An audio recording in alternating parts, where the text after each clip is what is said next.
If we were to look back at the church's history, we see churches growing by working together. We see the churches sharing the gospel together, loving the community together. When we get back to loving like Jesus loved, get back to unity in the gospel, we experience forward momentum.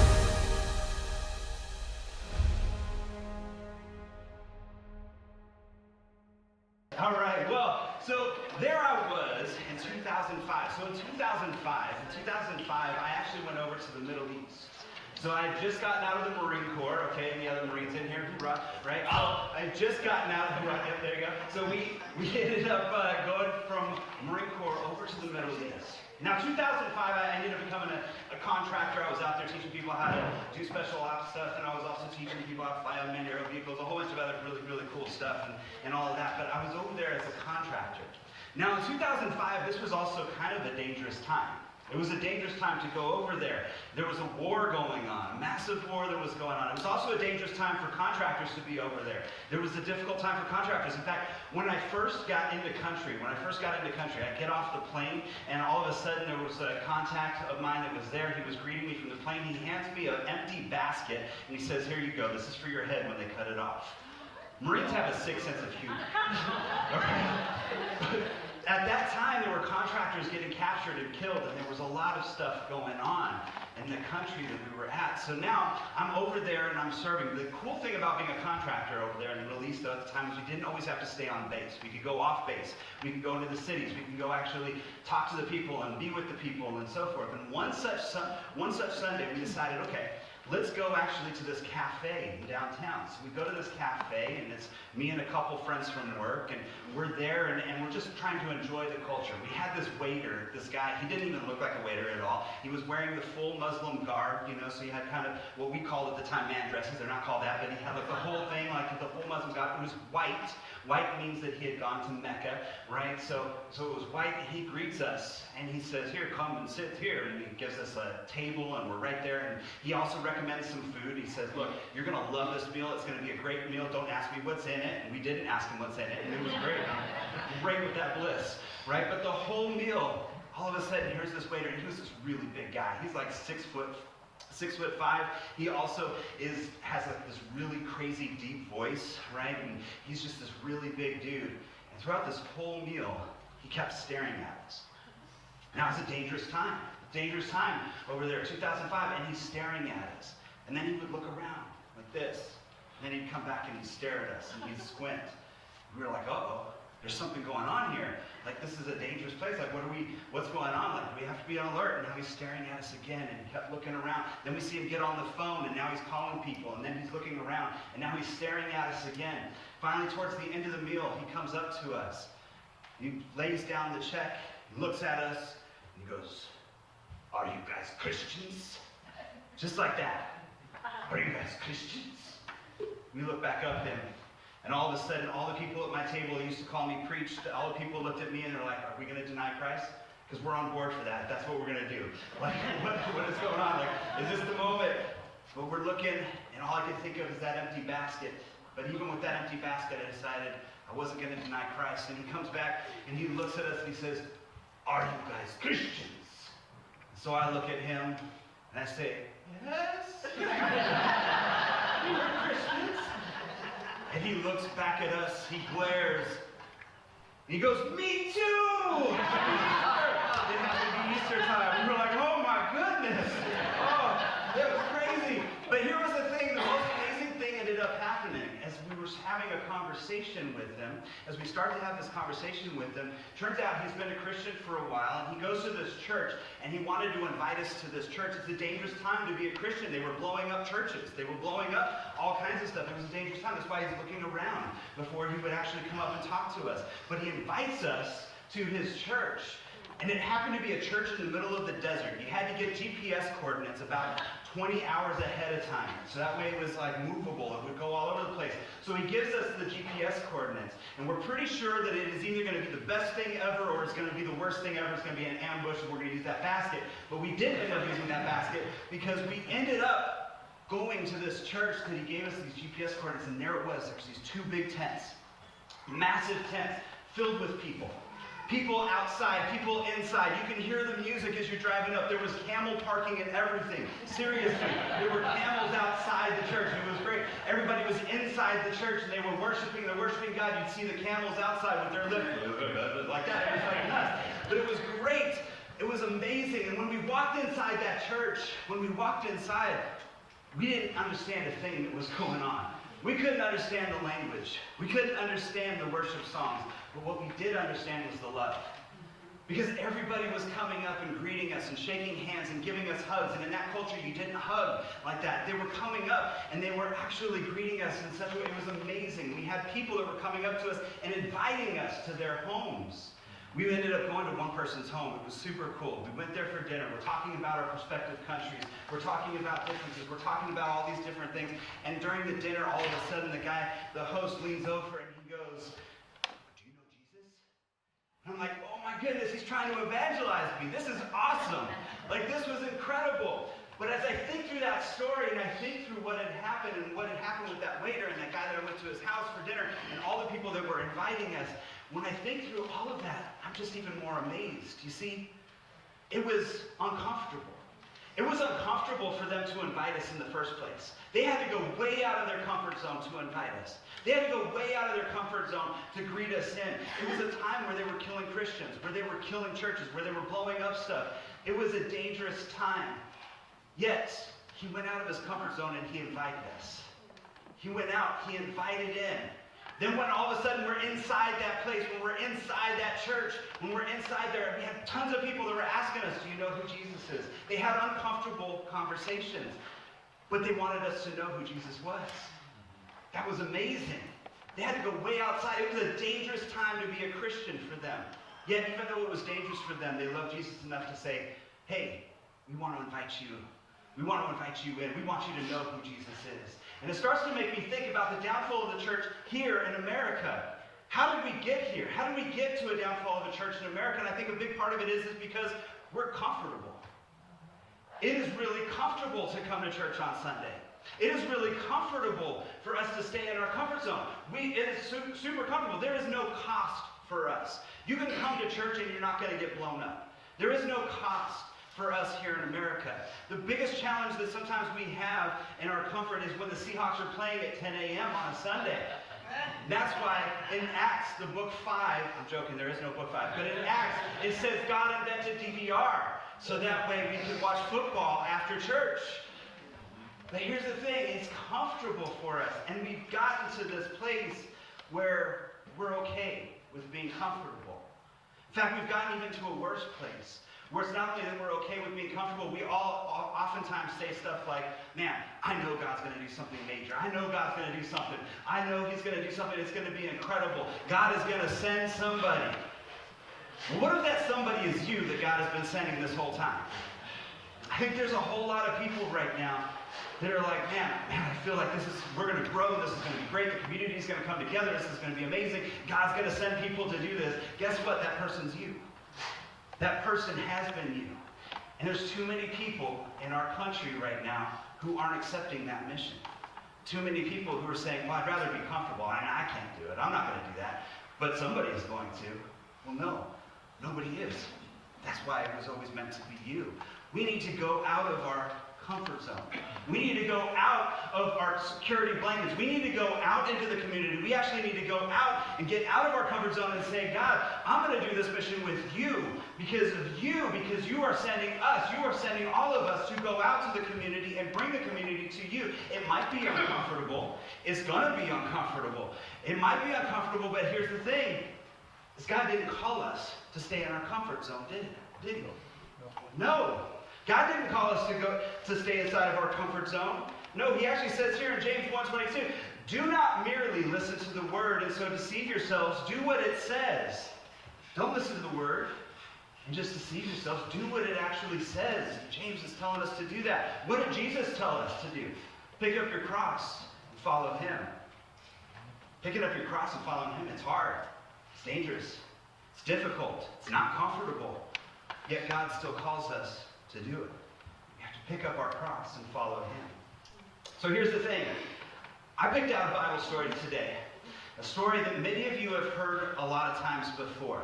A lot of times we have actually heard this story, but I don't think that we've actually heard this story in a way that it actually shows that Jesus was taking his disciples out of their comfort zone. Because Jesus was actually taking his disciples out of their comfort zone all of the time. Right? He was showing people, I love this about Jesus. Jesus didn't just say, go and do this. Jesus showed people how to do it. And then he did it with them. That was amazing. So there's a story, the woman at the well. And it's all about comfort zone and going outside of your comfort zone. But oftentimes we don't read it in that way. And we don't read it in that way because we don't often look at it in its historical and cultural context. We don't look at it as background. So today I want to read you guys actually that story, Woman at the Well. But we're going to read it with our cultural and history background here, okay? So if you guys are following along the Bible, it's actually in John chapter 4. So John chapter 4. Now here's the story. Here's what's going on at this time. Now at this time, Jesus and his disciples, they're going from Judea headed to Galilee. So they're going from Judea headed over to Galilee, okay? It's a long walk. They walked everywhere. It's a long walk to get there. Now the Bible right here in verse 4 though, in John chapter 4 verse 4, it says this. Now he had to go through Samaria. Now, if you were to look at a map and you were to actually read this, it doesn't sound like that's a big line. Like it's just a really quick line. It just says, now he had to go through Samaria. And if you would look at a map, from Judea to Galilee, Samaria is right there in the middle. Right? It's right there in the middle. It's kind of like if we were going from Port Orchard to Silverdale. We got to go through Gorst, right? Now, we have that middle point. That middle point. Now here's the thing, and this is why this line is in there, because, see, here's the thing about the Bible. It doesn't usually just put random stuff in there for no reason. Well, this line is actually a huge line. Now, they had to go through Samaria. Now, if you look at a map, you would think, oh, of course they have to go through Samaria, but you wouldn't also realize that most Jews at the time, and Jesus and his disciples, they were Jews, most Jews would not go through Samaria. They would go around it. They would take an extra day trip or an extra 2 days trip, but they would not go through Samaria. They didn't want to go through Samaria. They hated going through Samaria because they hated the Samaritans. The Samaritans, they hated them. They had a passion, like a really, really big passion for hate against the Samaritans. They did not like them at all. And the Samaritans didn't like the Jews. In fact, most Jews would actually be more comfortable going over to villages in Rome and Greece and all around than they would be going into Samaria. They would be more comfortable there. And we've heard this before in like the story of the Good Samaritan. We hear this throughout the Bible and different things, but one reason, or one thing is we don't realize, okay, why do they hate the Samaritans? Like, what's the big deal here? Where does this actually come from? And it actually comes from this. So it actually comes from Old Testament. So in Old Testament, in 1 Kings, you end up, okay, here's the history lesson for today, okay? So you end up in 1 Kings, you end up finding out that there was this once great civilization, Israel. So Israel, this kingdom that's there, but it splits into two kingdoms. Now becomes Israel, it now becomes Israel and Judah. Right? Now here's the problem, though, is in 722 BC, all of a sudden Israel gets captured. They get conquered. They get conquered by the Assyrians. So they get conquered by the Assyrians, and when you get conquered, then all of a sudden their population starts to migrate with the population coming in, and they become mixed, right? They become mixed. They started to believe in different gods. They started believing different things. They started to add to their culture, right? So now you had Israel that was doing that. 122 years later, all of a sudden Judah gets taken over by Babylon. Babylon now gets taken over, and they start to bring their own culture in, and there's kind of a mixing. But there is enough people in Judah that are trying to keep their customs the same. And 70 years later after that, so this is going way back, so 70 years later after that, there is an offshoot of Jews, 43,000 of them, that are allowed to now go back over to Jerusalem and build the temple. That's where we see it in Nehemiah and Ezra. You're able to go back and build this temple. But here's the thing, in order to build this temple, they had to go over to where Samaria was. They had to go over to the Assyrian area. And those people that had just merged in with the Assyrians hundreds of years before, those people that were there and they merged into the culture, they didn't want to go back to just being Jews. They wanted to keep everything the same. They were comfortable. They were like, look, we're comfortable here. We don't want to change anything. We don't want repatriation. We don't want to end up going back to being Israel. We don't want to go back to the temple or anything like that. So no, we oppose you building this. And they opposed them building the temple. They opposed them so much that they refused to acknowledge the temple when it was built. They even made their worship place, their place of worship, in a totally different place. It was Mount Gerizim. So they made their worship place, their place of worship, in a totally different place. Now the Jews would worship over in Jerusalem, but the Samaritans, they were still kind of in that Jewish heritage, but they said, no, we're not going to worship there. We're going to worship over here in this mountain in Samaria. So it was a difficult divide. There's some other differences. Now, in Jesus' time, the Samaritans, they did believe in the one God. They did believe in the one true God. They did believe in that. However, they refused to believe the other scriptures. They would only believe the first 5 books of the Bible, the Pentateuch. They would only believe the first 5 books. In fact, for them, the Samaritans, the last great prophet was Moses. And they were like, man, the last great prophet was Moses, but we don't believe in a Messiah coming. We don't believe in any of the prophets ahead or any of that stuff. We only believed in that. So there was the divide. The divide between the Jews and the Samaritans was they worshipped in different places, even though they were cousins, even though they still had many of the similar beliefs. The Samaritans didn't believe the same as the Jews. And because of that, the Jews hated them. They hated them. In fact, they treated them like dogs. They said they were lowly as dogs because they knew who God was, yet they refused to accept the whole truth of God. So they would actually hate them so much that they wouldn't go through Samaria. They also wouldn't accept food from Samaritans. They wouldn't do things with Samaritans. They would pretty much just ignore them. They didn't want to have any contact with Samaritans at all because if you had contact like that, then it made you unclean. They believed the Samaritans were actually unclean, that they were so unclean that that uncleanliness would actually affect them. Make sense? So, here's the Jews and the Samaritans. They hate each other. And so this is a big line right here where it says, now they had to go through Samaria, because first century Christians, first century Jews, they would have looked at that and gone like, oh no, they're going to someplace that's dirty. They're going to someplace we're not accepting. Like, that is not okay. That's a really, really huge line. Yet Jesus is saying, hey, disciples, I'm taking you through Samaria. I bet you there was a lot of protest, right? I bet you there was a lot of protest. It would be kind of like for us, like going from Gig Harbor over to Silverdale. You cross through Gorse. Nobody wants to go through Gorse. Nobody likes Gorse, right? Everybody's like, no, not Gorse.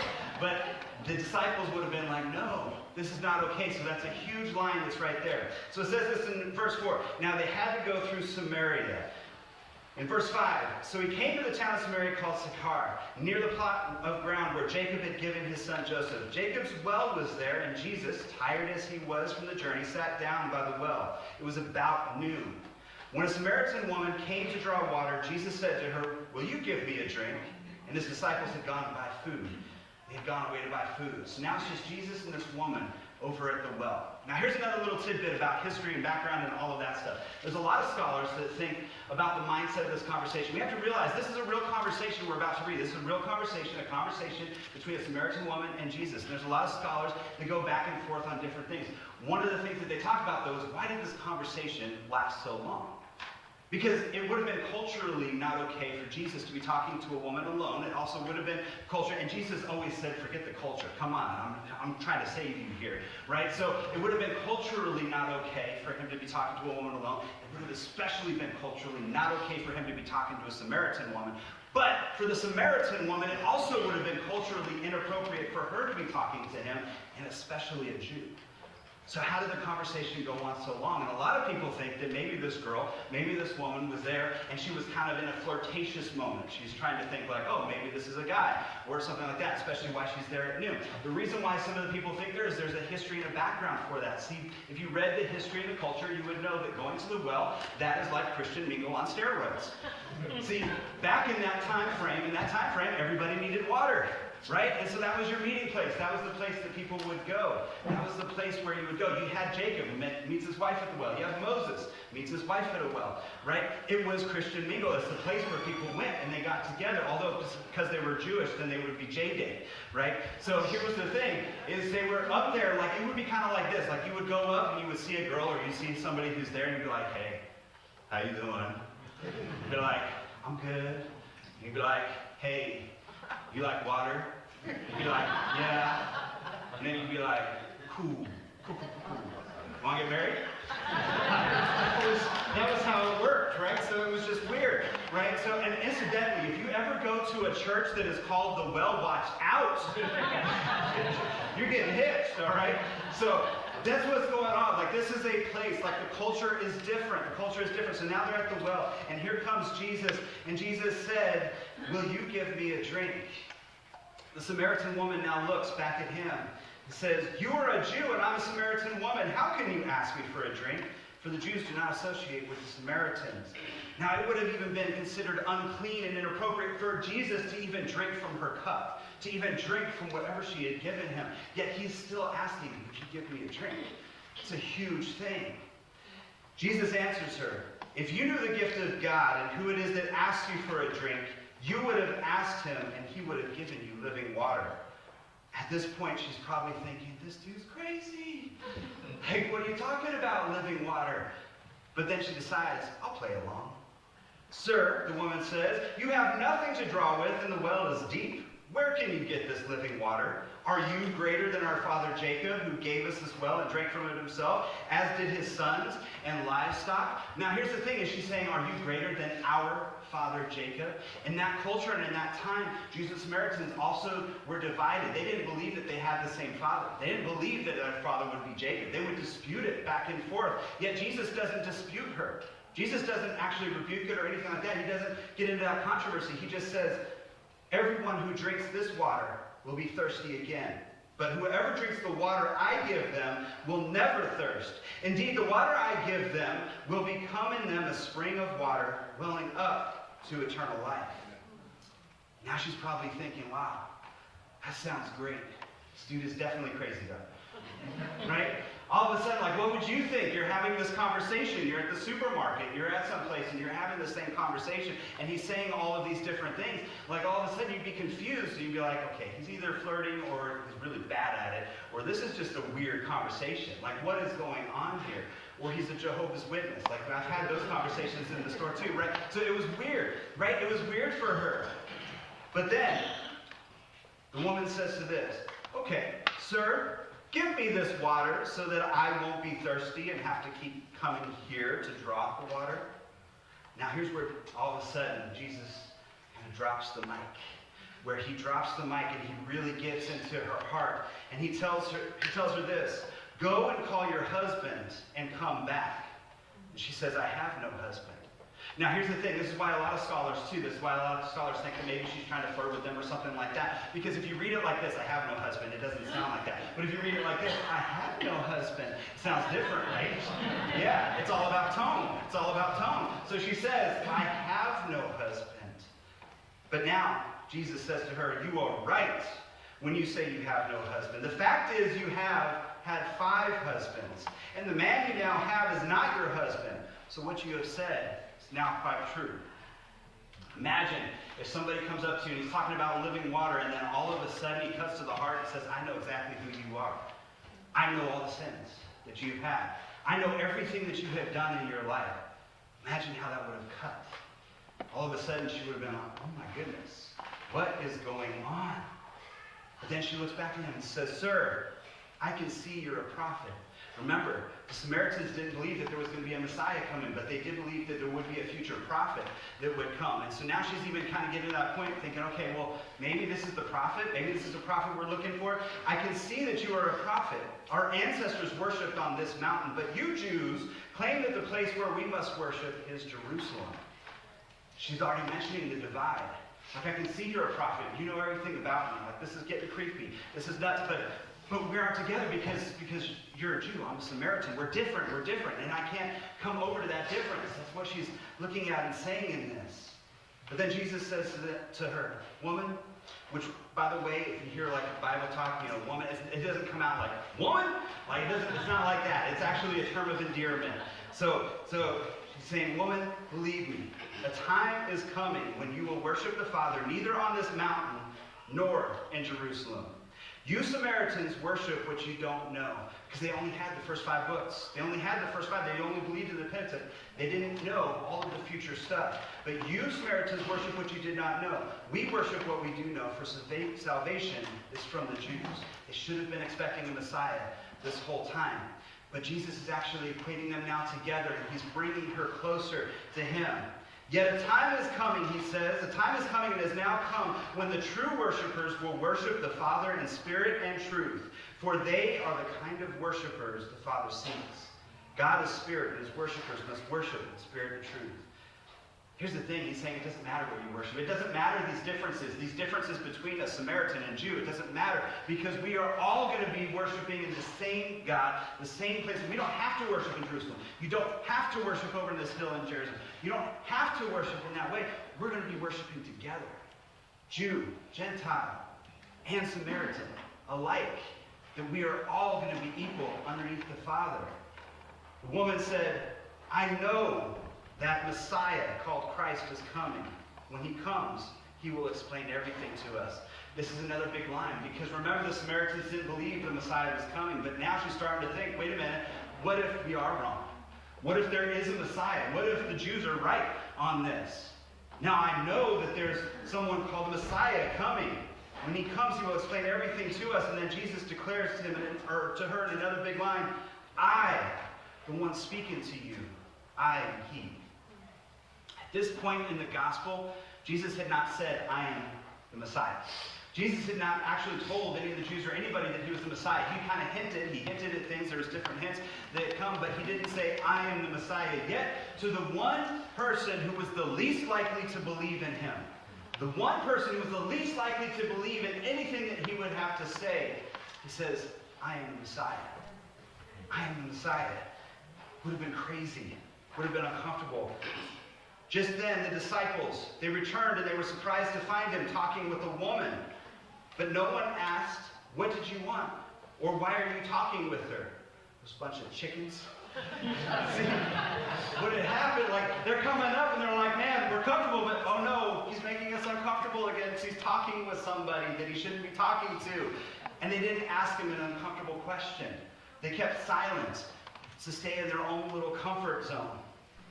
But then, leaving her water jar, the woman went back to the town and said to the people, come and see a man who told me everything I ever did. Could this be the Messiah? Now she's going to a bunch of Samaritans, people who didn't believe there was a Messiah coming, and saying, could this be the Messiah? Did we have it wrong? Imagine the faith that was coming out of that woman at that time. This came out of the town, or they came out of the town and they made their way towards him. And then meanwhile, his disciples urged him, Rabbi, eat something. I love this line right here. Because here comes the disciples. They're coming up. They stayed in their comfort zone. They didn't ask him, why are you talking about this? But they must have come up and they would have been like, oh no, Jesus is talking to a woman alone. He's talking to her at a well. We all know what happens at a well. Like, this is like a thing. Like, what is going on here? And they're thinking, oh man, Jesus must be going crazy. There's something wrong with Jesus. He's taking us over to Samaria. He's making us be here. We're having to go find food. We're having to do all this. Talking to women at the well. This is getting crazy. Jesus, you know what? Jesus must be hungry. Jesus, eat a Snickers bar. You're going nuts. They say, Jesus, hurry, eat something. But then he says to them, I have food to eat that you know nothing about. As we skip ahead over to verse 34, he says, my food, said Jesus, is to do the will of him who sent me here to finish this work. Don't you have a saying, it's still 4 months to harvest? I tell you, open your eyes and look at the fields. They are ripe for harvest. Here they are in a place, Samaria, where they would not have gone, where they didn't want to be. It was uncomfortable there, yet Jesus is saying, look at the fields. They're ripe for harvest. There's a whole bunch of people right here that would probably come to know me if you just went out, if you just talked to them. Look at the fields. They're ripe for harvest. In verse 38, Jesus says this, I sent you to reap what you have not worked for. There's a whole bunch of people there, ready to believe. Yet none of the Jews wanted to go out there. They would sooner go to Greek. They would sooner go to Romans. They would sooner go anywhere else except for Samaria. Yet here was all these people that were ripe, ready to believe, wanting to believe. And then what ends up happening? Verse 39, many of the Samaritans from the town believed. Oh, I'm sorry, I'm skipping ahead. Many of the Samaritans from the town believed in him because of the woman's testimony. He told me everything I ever did, the woman is telling the people inside the town. So when the Samaritans came to Jesus, they urged him to stay with them. And he stayed there for 2 days. Imagine how uncomfortable that must have made the disciples. They didn't want to be in Samaria in the first place. But yet now they're staying there for 2 days. That means they would have eaten with the Samaritans. They would have eaten and drank from Samaritan places. They would have stayed with them, slept in their grounds, slept with them, slept around. They would have been together, hanging out for 2 days. Imagine the uncomfortableness. What had happened there? Yet Jesus was bringing his disciples and saying, let's go get uncomfortable. And what happens? They said, and because of his words, many became believers. They said to the woman, we no longer believe just because of what you said. Now we have heard for ourselves. Now they believe that there is a Messiah. They believe in the Messiah. They believe that Jesus is it. We have heard for ourselves, and we know that this man really is the Savior of the world. Here was a whole bunch of people the Jews never would have went to, never would have come around, never would have been around at all. Yet in the gospel, they are some of the first ones to even believe in Jesus as the Messiah.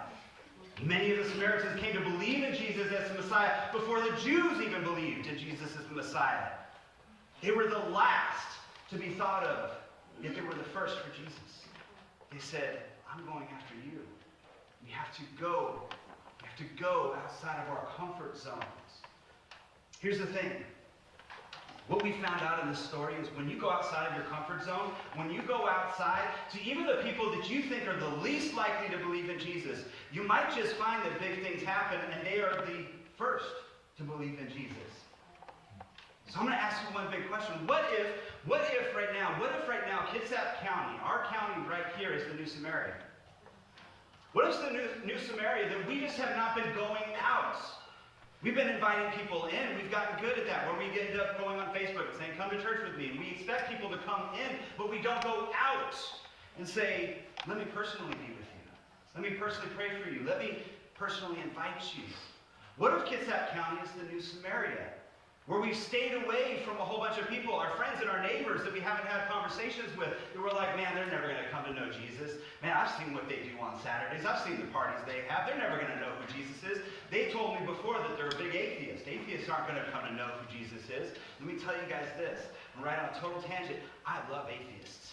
I love atheists because I used to be one. I love atheists because also when they fall for Jesus, they tend to fall hard. They fall hardcore for Jesus. I'm on the fence about agnostics because the problem with agnostics is they're on the fence, right? They're like, I might go this way, I might go this way. The atheists, they're like, man, I've picked a decision. I'm going to go this way. But when they come over to Jesus, whoo, watch out. They fall hard. They become pastors at First Christian Church. It's crazy, right? This is nuts. So I'm going to tell you guys that we should be going out. That person that you think, your coworker, your friend, your family member, that person, your father, your mother, that person who you're going, they'll never come to know Jesus. They might actually be one of the first to come to know Jesus. But we have to go out. We have to get out of our comfort zone. We have to say, okay, I'm going to make a commitment, and I know it's uncomfortable to have some of these conversations, but I'm going to have a commitment, and I'm going to do it. So how do we do it? How do we go outside of our comfort zone? Right? How do we do this? Well, I've got 2 points for you guys. 2 things for you all. First one is this. We commit to the uncomfortable. We commit to the uncomfortable. We invite, we pray, we go out, we invite people into our house. We invite people into our house. We have dinners with them. We have uncomfortable conversations with people at the store. We have uncomfortable conversations with our friends and our neighbors. There was this one time, so I have a really, really good friend of mine. His name is Ariel. Ariel is an amazing man. Ron Baby actually knows him. In fact, Ron Baby was his mentor. We didn't even know we had that connection until I came here. But he's one of my good friends. Ariel is an amazing guy. We were doing this camp together. We were having like this big camp, and so now we had all these camp directors. We're inside this car. We go to Sonic drive-thru where awesome things for Jesus happen. So we go into the Sonic drive-thru.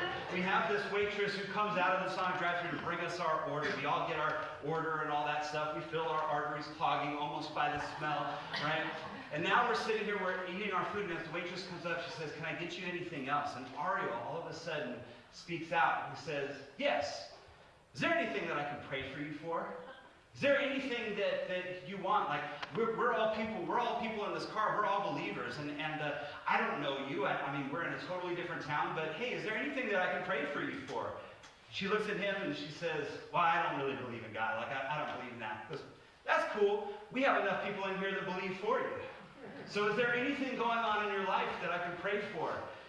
No, the whole car is uncomfortable. The whole car is going like, oh no, what is going to happen? She's going to reject us. She's going to say, no, you guys are crazy, or here's your catch-up, right? And just take off. But then she doesn't. She stops at the car and she says, actually, I'm having a really hard time at work. And I'm having a really hard time at home. And I'm trying to figure out how to get out, but I don't know how to get out. And I don't know where to go. I don't know what to do in this. And so Ariel says, well, first off, let's start with prayer. And we're all going to pray for you really quick. And so we did. We prayed for her. And we started just to pray. And we had this prayer. And at the end of that prayer, she had tears coming down her eye. And then he said, the next thing you need to do, you need to go out to the community. You need to find a church. We didn't know the area, so he went on Google. He just found a church. And said, go to this place. It was uncomfortable. It was uncomfortable. It was a weird conversation. But I'm telling you, I don't know if this woman went to church, but I believe she did. Because you could see in her face and the tear that was streaming down her eyes that there was a change. There was something that happened where all of a sudden she was being met with people who were not just saying they're Christian, but actually being Christian. And actually praying for them and saying, I care about you enough to pray for you. We have to get out of our comfort zone. We have to commit to the uncomfortable. We have to have those weird conversations. We have to have that conversation with the person that's inside the store that's having a bad day and like having a difficulty. You can see it all over their face and going up to them and saying, hey, can I pray for you? Or can I help you? Can I do something for you? You don't have to be one of those weird people that's on the side of the street with a big sign saying Jesus loves you and or you're going to hell or anything like that. Don't do that. Nobody comes to know Jesus by a sign that says you're going to hell. But you can be one of these people that goes out and is the hands and feet of Jesus. That comes out, has those uncomfortable conversations. It's difficult, I know. Next thing we have to do, don't just say Jesus, show Jesus. Don't just say Jesus, show Jesus. Be participators, not spectators.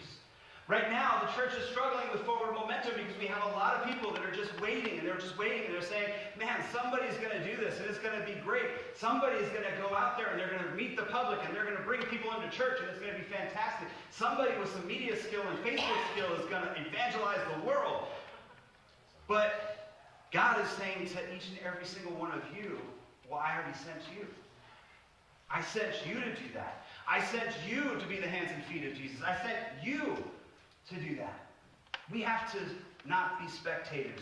We have to be participators. We've got to get up and say, all right, I'm going to volunteer at the community. You can also sign up in the back. We have team sign-ups. You can sign up here, right? Okay, that's a shameless plug. But you can still sign up over here to be the hands and feet of Jesus here. But here's one of the things that I want you to know is when you do that, then we're also going to go out to the community.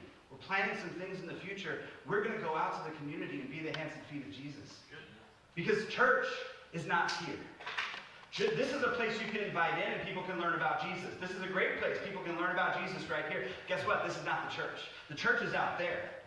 The church is all around us. The church is the people going out as being the church and saying, we're going to be the hands and feet of Jesus. We're going to go out. We're going to go out and show who Jesus is. We're going to go out. We're going to invite in, but we're also going to help people. Make a real difference. Don't just be spectators. Be participators. Get involved. Get out of your comfort zone and say, that's it. I'm going to make a decision. Jesus, I'm following you. I'm going to do this with you. Here's the thing. If we were to do that, if we were to commit to Jesus, if we were to commit on that third thing, and it's literally a commandment. Jesus says, go out into the world and make disciples. Make disciples. Baptize them in the name of the Father, the Son, and the Spirit. Tells us to do this. If we were to commit to that, because we love people so much, because we love God so much, if we were to commit to that and say we're going to be the hands and feet of Jesus, we wouldn't have 2045. The church is dead. We would have 2045. The church is reignited. The church is going to be a crazy, amazing movement here in Kitsap County, here around the world, here in America, here everywhere. It would be more and more people knowing who Jesus is. It would be more and more people, your families, your schoolmates, the people that are your friends, your neighbors.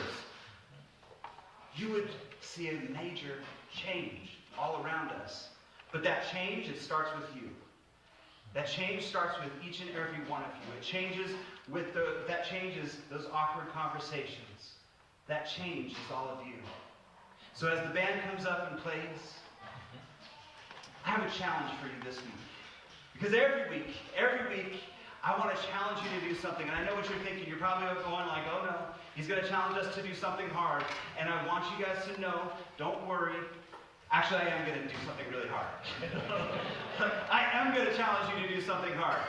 Here's what I want you to do this week. I want to challenge you to do something crazy this week. I want you to accept the challenge to go out and have a weird conversation. Have an uncomfortable conversation. Do something uncomfortable. Do something uncomfortable. Get out of your comfort zone. I know that there's a lot of people that are like, no, I don't want to do that because it'll be uncomfortable. You're going to be uncomfortable. Jesus doesn't call us to be comfortable. But have a weird conversation. Have a weird conversation or a difficult conversation. It may not go great. It's okay. It's okay. You're trying. Have a conversation with somebody at a drive-thru. Say, hey, can I pray for you? It might be weird. It might be crazy, but you also might get somebody going, actually, yeah, I've been waiting for somebody to pray for me. I've been waiting for that. Or you might also have somebody that says, no, you're crazy. That's cool. Get your catch up and leave. Like, have an uncomfortable conversation. Meet somebody who's at a store. Go up, shake a hand, and say, hey, I just want to say, hey, I like your hair, or something. Have an uncomfortable conversation.